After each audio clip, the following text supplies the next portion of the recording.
My piece is not about ropes, chains, or torture. I've gone beyond that.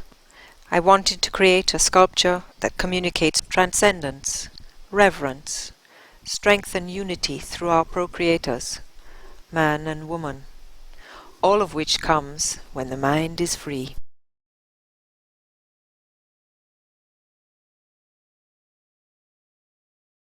Emancipation Park was opened to the Jamaican public on July 31, 2002 as part of the country's 40th anniversary independence celebrations. Situated at the heart of the island's hippest commercial centre in the capital of Kingston, the park occupies land previously owned by the British Royals.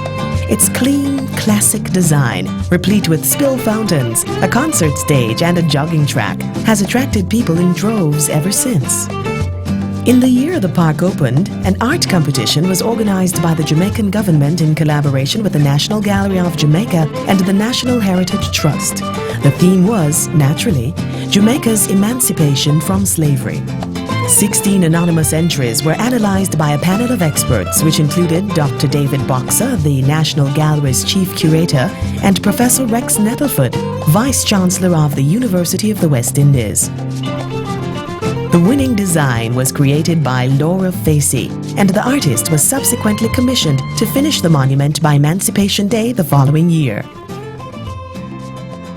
As an art historian, I was particularly drawn to the piece that eventually we found out was by Laura Facey, because it seemed to resonate with the whole history of modern Jamaican sculpture.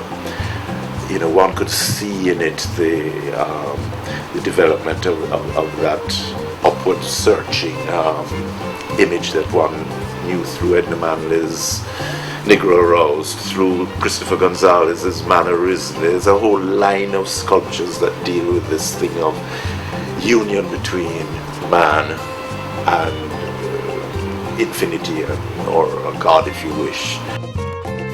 On the eve of Emancipation Day 2003, Redemption Song was unveiled. The finished statue was impressive. At an imposing 11 and 10 feet tall, a male and female figure stand in front of each other, heads tipped skyward. Both are nude in a pool of flowing water.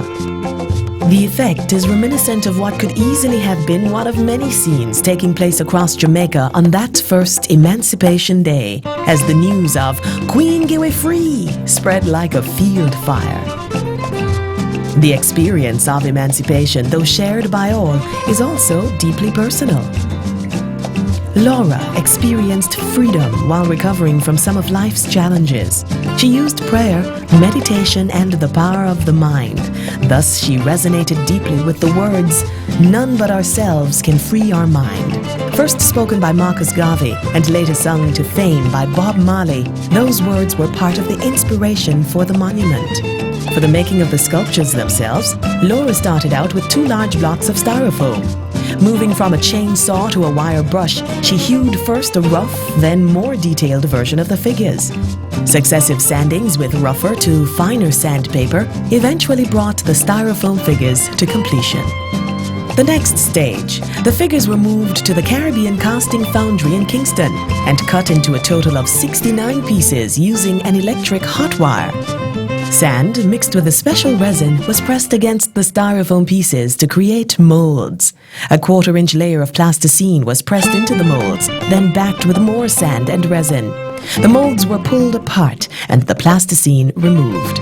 The resulting space where the plasticine had been now became an open channel for molten bronze. Sean Devaney, a specialist with his own foundry in Florida, was flown to Jamaica several times for short intervals to train the technicians involved and to generally guide the casting process. The artist credits Paul Bonner, Mr. Grant, and Christopher Bent as 3 key players in the process. Bonner, the engineer who manages the plant, Mr. Grant, the expert mold maker, while Bent's training saw him assisting Devaney in putting the bronze pieces of the female figure together. After a quick study, Bent assembled the larger male figure entirely on his own.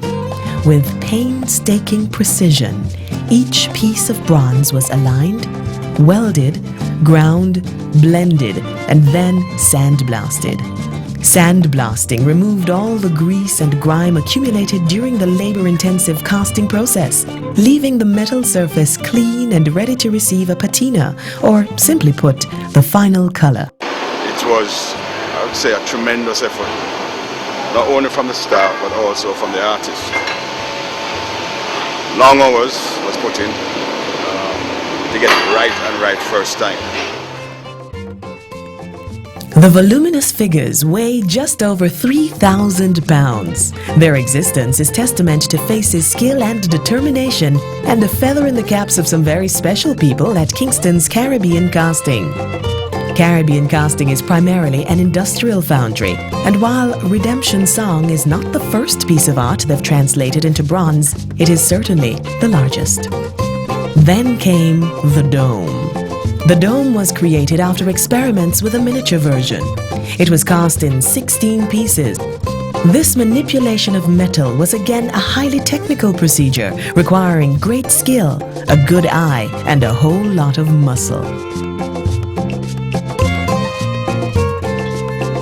After 12 frenetic months of work, the public monument was complete. Laura Facey's tribute to freedom and the Jamaican spirit stood at the park's southeastern corner. None of the people who worked so hard on this bronze sculpture could have foreseen what would happen next.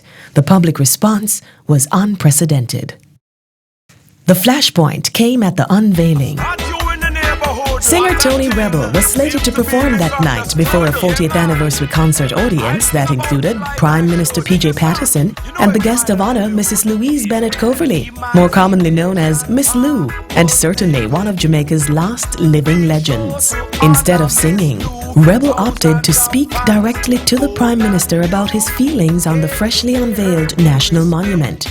"Take down the naked people," he pleaded with the country's leader. And the stage was set. In the furore that ensued, it was clear that the country had been polarized. Views were either strongly for it or vehemently against it. And I remember the statue, the penis was up and standing, and then we heard that it's down and live. So that's the need for the Viagra, because, you know, all Jamaican guys, they like to have some The argument played out over the months to follow on radio and television talk shows, in the local and international print media, and on the streets and verandas of what must have been every last house on the island. Eventually, the final decision was made by the NHT. The statue would stay.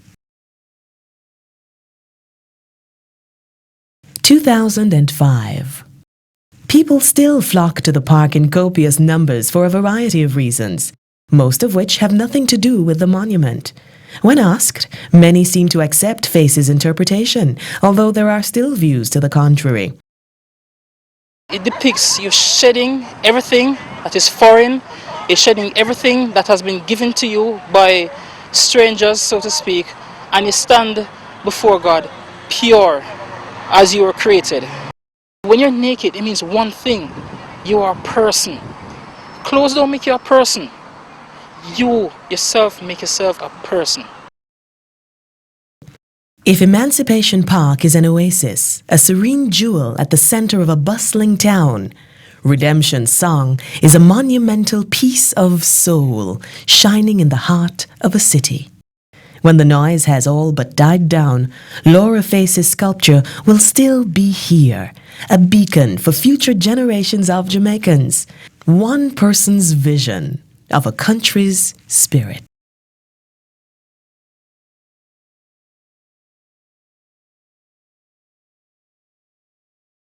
A statue in the neighborhood, what a thing, seems to be misunderstood. Yeah, man, I sing about it like I should. Sing your song, you know it's my livelihood. Yeah, Emancipation Park.